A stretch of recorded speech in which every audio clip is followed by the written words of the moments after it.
Top quality और consistent performance के लिए सिर्फ सिल्वर पंप नाम याद रखना। 2026ના આઈપીઓ બકેટમાં એક પછી એક આઈપીઓ દલાલ સ્ટ્રીટ પર એન્ટ્રી કરવા જઈ રહ્યો છે અને એવામાં જ શેડો ફેક્સ કે જે 20 જાન્યુઆરીના રોજ આઈપીઓ લઈને આવી રહ્યું છે. તો આજે આપણા મેનેજમેન્ટમાંથી જોડાઈ ગયા છે અભિષેક બંસાલ, કે જેમની સાથે આપણે વાત કરીશું કે કંપનીના વિશે જાણીશું કે કંપની શું કામકાજ કરી રહી છે, કંપनीનું શું फ्यूचर आउटलुक है. सर सबसे पहले तो आपका स्वागत है.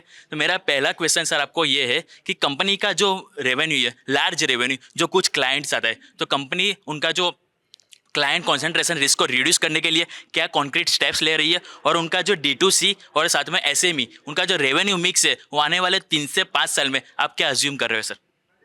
Thank you. देखिए, कंपनी में इंडिया में लॉजिस्टिक्स के अंदर हमेशा आप कुछ बड़े कस्टमर के साथ पहले बड़े होते हैं, अपने नेटवर्क को यूटिलाइज करते हैं, और उसके बाद जब आपकी सर्विस स्टेबल हो जाती है आप तब छोटे कस्टमर्स को लेकर आते हैं. कंपनी का पिछले 1-1.5 साल से सबसे बड़ा फोकस रहा है D2C ब्रांड्स के साथ ग्रो करना. D2C ब्रांड्स का बिजनेस अभी हमारे डबल डिजिट कंट्रीब्यूशन में चला गया है और ये business 100% plus year on year grow कर रहा है, जो कि हमारा फोकस और हमारी अटेंशन बनाता है.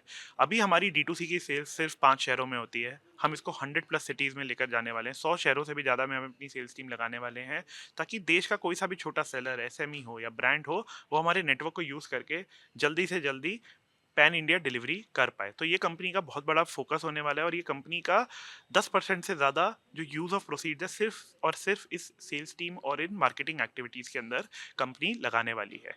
आगे के हम as you will understand SEBI की वजह से हम कोई प्रोजेक्शन नहीं दे सकते, बट जस्ट आपको ये बता देते हैं कि इंडिया का जितना भी लॉजिस्टिक्स का खर्चा होता है 3PL के अंदर, लगभग 35% बिजनेस D2C ब्रांड्स के थ्रू होता है, जो कि अभी हमारा उससे थोड़ा सा कम है.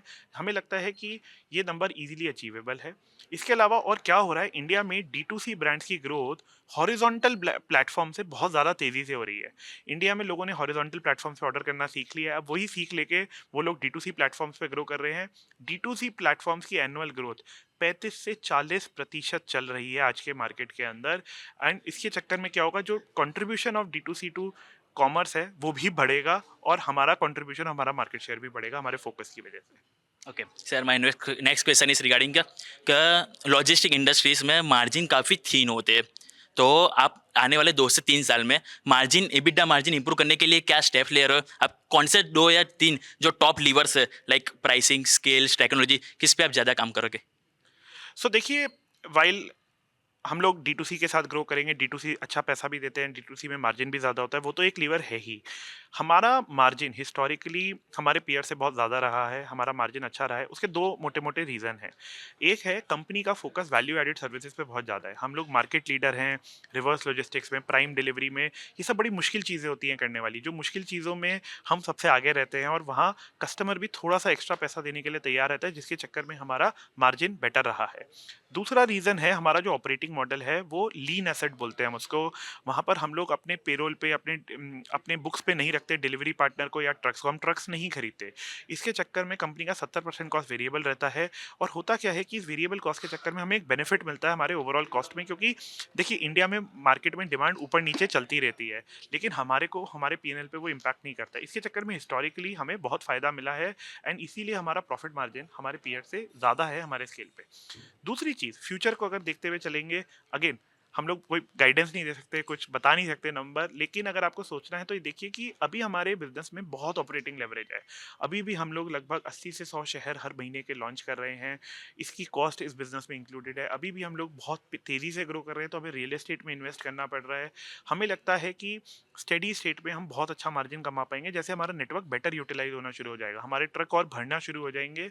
आप अगर दुनिया में देखिएगा तो जो लॉजिस्टिक्स कंपनीज हैं, जो एक्सप्रेस लॉजिस्टिक्स कंपनीज होती हैं, जो एंड कस्टमर को डिलीवरी करती हैं, उनका डबल डिजिट मार्जिन होता है. हमें लगता है इंडिया में वो बहुत आसानी से पॉसिबल है, और शैडो फैक्स भी उसी डायरेक्शन में ट्राई करेगा अपने नंबर को लेके जाने के लिए. Okay, and one last question जिसका आंसर मुझे सर आपका 1 या 2 लाइन में ही चाहिए, कि अभी जस्ट रिसेंटली कंपनी प्रॉफिटेबल बनी है, तो यही प्रॉफिटेबिलिटी इन्वेस्टर को कैसे भरोसा आप दिलाओगे कि आगे भी रहेगी और मार्केट में एक टॉप लीडर कंपनी बन के रहेगी लॉजिस्टिक में? देखिए हमारी प्रॉफिटेबिलिटी नेट मार्जिन लेवल पे लास्ट ईयर हम प्रॉफिटेबल बन गए थे, इस बार हमने 21 करोड़ का प्रॉफिट करा है 6 महीने में। आप जो ट्रेंड देखना चाहिए कि पिछले 3 साल का आप ट्रेंड देखिए। हम नेगेटिव एबिडा से FY24 में पॉजिटिव एबिडा हुए, FY25 में पैट पॉजिटिव हुए, अब हम पैट पे पैसा बना रहे हैं और 86 करोड़ का हमने फ्री कैश फ्लो जनरेट किया है 6 महीने के अंदर अंदर। सो एक ट्रेंड है ये, और हमारा बिजनेस ग्रो करेगा और ग्रोथ के साथ ये ट्रेंड फॉलो हो रहा है। और ये कोई ऐसा नहीं है कि एक फ्लक्चुएशन में प्रॉफिट आया है, ये 3 साल से हर क्वार्टर हर साल हमारा प्रॉफिट एक ट्रेंड में बढ़ता जा रहा है, जो आगे भी बढ़ता रहेगा। और यही इन्वेस्टर्स को आपके नंबर के अंदर जाके देखना पड़ेगा, उसी से आपको कॉन्फिडेंस आएगा। Okay, wish you all the best for the IPO sir. Thank you.